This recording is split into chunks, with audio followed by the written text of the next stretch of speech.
d'Estrée et Coronelli ont été sur une longue date d'amitié, à tel point qu'en 1701, le cardinal est envoyé à Venise pour une mission secrète et le prétexte pour rencontrer l'agent vénitien, c'est d'aller voir le frère Coronelli au couvent des frères Fari. En réalité, il ne voit pas Coronelli, il voit bien un agent de la République de Venise.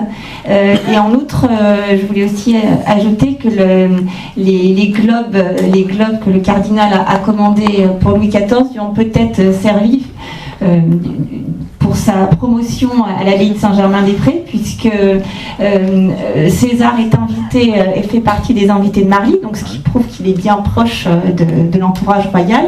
Et il est à Marly, probablement autour de ces globes en 1704, lorsque Louis XIV apprend la mort du cardinal de Furtenberg, qui est l'abbé de Saint-Germain-des-Prés, et aussitôt Louis XIV pense au cardinal d'Estrée pour le remplacer à l'abbaye de Saint-Germain.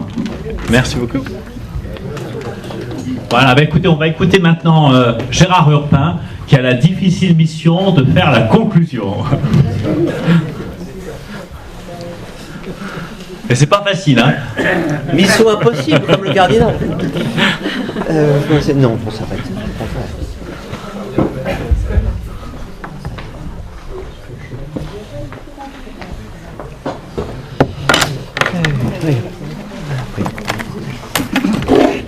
J'ai pris des teufs.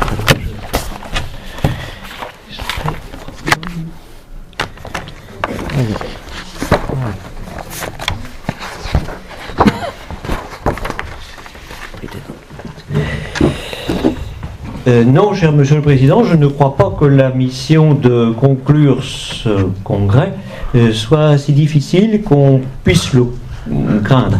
La raison, c'est que chacun des intervenants ayant beaucoup travaillé et s'étant exprimé avec beaucoup de vigueur, eh bien, les conclusions se dégagent assez facilement quand on veut bien les pointer. Comment dirais-je ? Nous tournons vers le portrait du cardinal et tout cet après-midi, nous devons être émerveillés par l'étendue de sa palette, si vous voulez. Si l'on pointe toutes les interventions, eh bien, nous le voyons occupé pendant une très très longue vie, à peu près 90 ans, dont à peu près 75 ans de vie active, et hyper active d'ailleurs. Depuis les pauvres de l'an, qui ont été évoqués par M. Dumas, jusqu'aux hautes techniques diplomatiques dont nous avons entendu les récits par excusez-moi, j'ai un petit trou de mémoire, par M. Marceau. C'est-à-dire depuis les fonctions les plus traditionnelles d'un évêque jusqu'à la technique diplomatique qui ont été évoquées par vous, M. Marceau, et par vous, Mme Vetter. On doit, de ce point de vue, je crois, vous remercier, parce que la diplomatie a longtemps été un peu l'apparente oubliée au XXe siècle de l'histoire. Je mets à part l'école de Renouvin, très importante, mais qui au bout du compte s'est évadée de la diplomatie.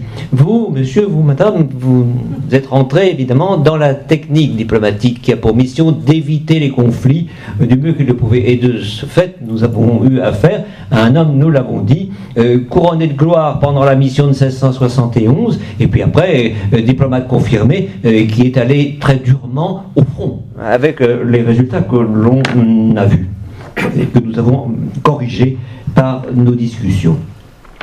Mais en même temps, constamment et encore à la minute, avec l'intervention de M. Thierry, après celle de Mme Souchon, nous avons le scientifique.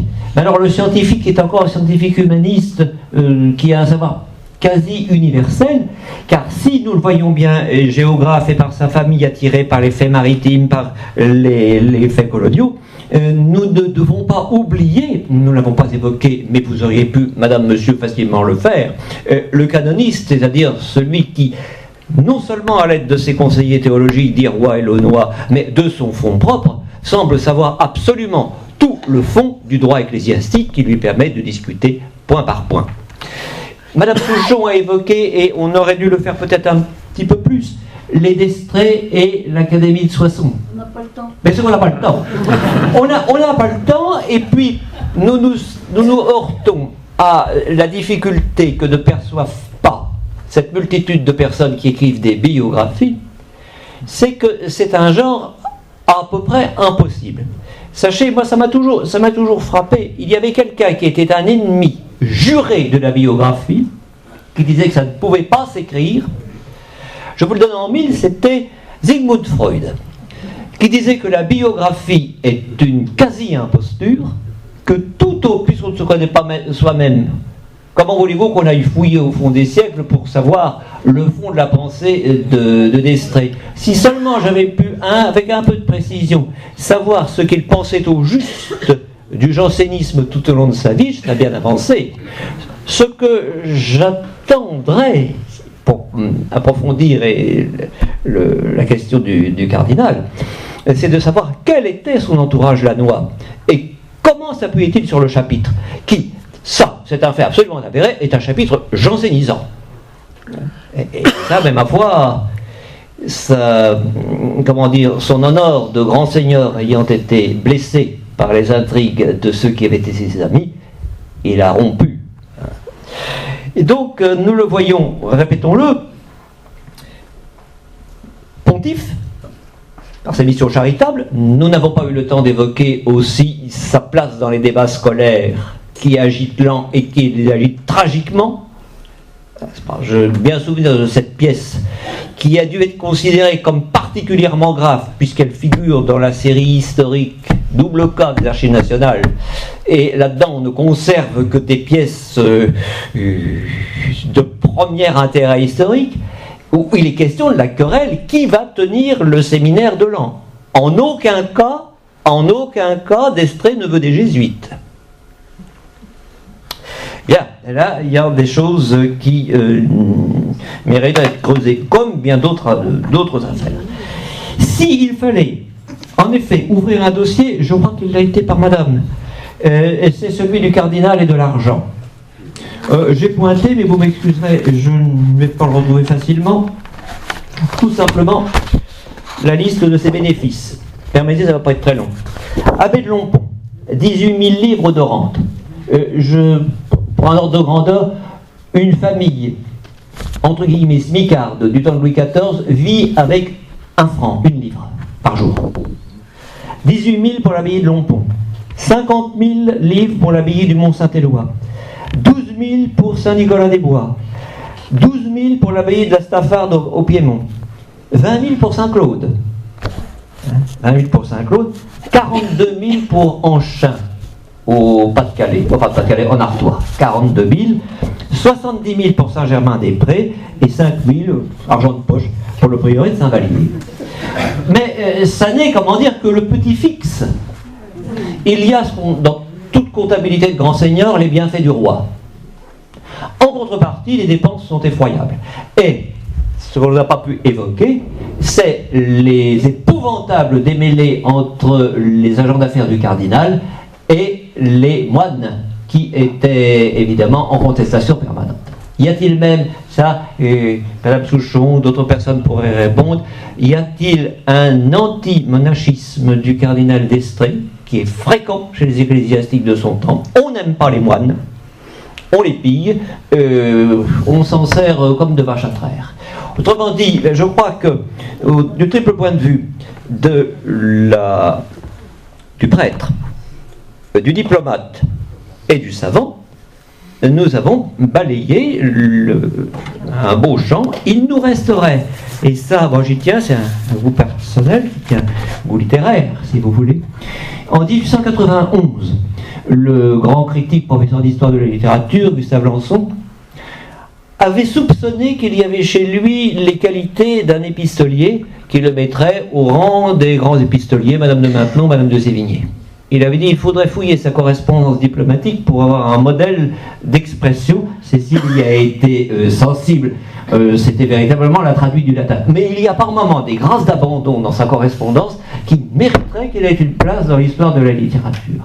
Vous voyez, je crois qu'à la fois on a éclairé vraiment des choses très très importantes ce soir, et puis évidemment, comme toujours, il nous reste de nombreuses facettes que vous avez bien évoquées, puisque si l'on considère l'aspect géographique et américain Nouveau Monde, on a déjà toute la galaxie. Il vient de paraître un livre sur la société de cours française, un de plus, mais qui évoque clans et coteries, sur le clan d'Estrée lié au Vendôme. Voilà, je crois, les apports de cette journée d'études, dont il faut remercier évidemment, je ne dis pas je vais pas dire les participants puisque j'en suis, mais au moins les organisateurs, et puis cette société de langue des Amis du Lannoy qui vaut l'enrichissement des collections locales de ce très beau portrait. Merci beaucoup.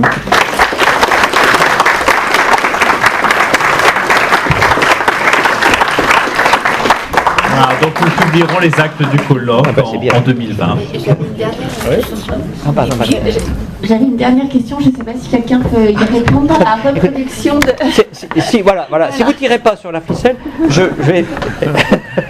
Dans les études de Maximilien Buffenoir, il y a une reproduction du portrait du cardinal d'Estrée qui appartient à l'époque où il écrit son article à l'évêché de Soissons. Ah oui. Est-ce que vous avez connaissance de ce portrait? Est-ce qu'il existe toujours? Apparemment oui. Oui, encore. C'est dans le bureau de l'évêque. Hein, il paraît qu'il a une collection des portraits. Une reproduction noir et blanc, on n'a pas le nom de l'auteur. Vous allez Oui, à l'évêché de Soissons. Non, il faudrait. Non. Et des années 60. Oui, 1960. Il faudra enquêter auprès de Monseigneur de Dinchin. Oui, et puis comment dirais-je, est-ce que vous allez établir l'iconographie peut-être C'était pas dans mes... Ça pourrait le faire. Vous devriez. Vous devriez. Ça sera plus Merci complet. beaucoup. Si vous pouvez dire.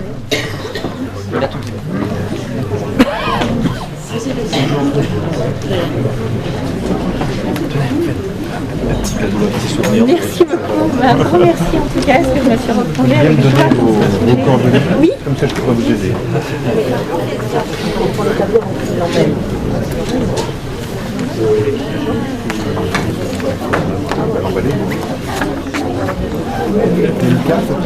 Oui.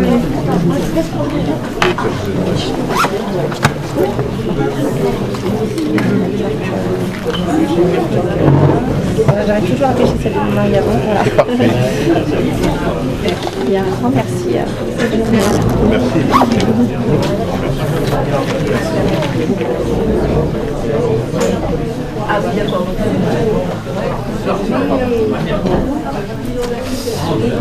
En vous remerciant Merci. ce colloque.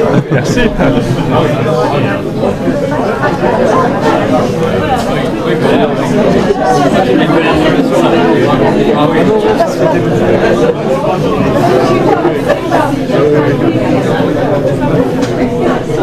J'aurais juré que les rapports entre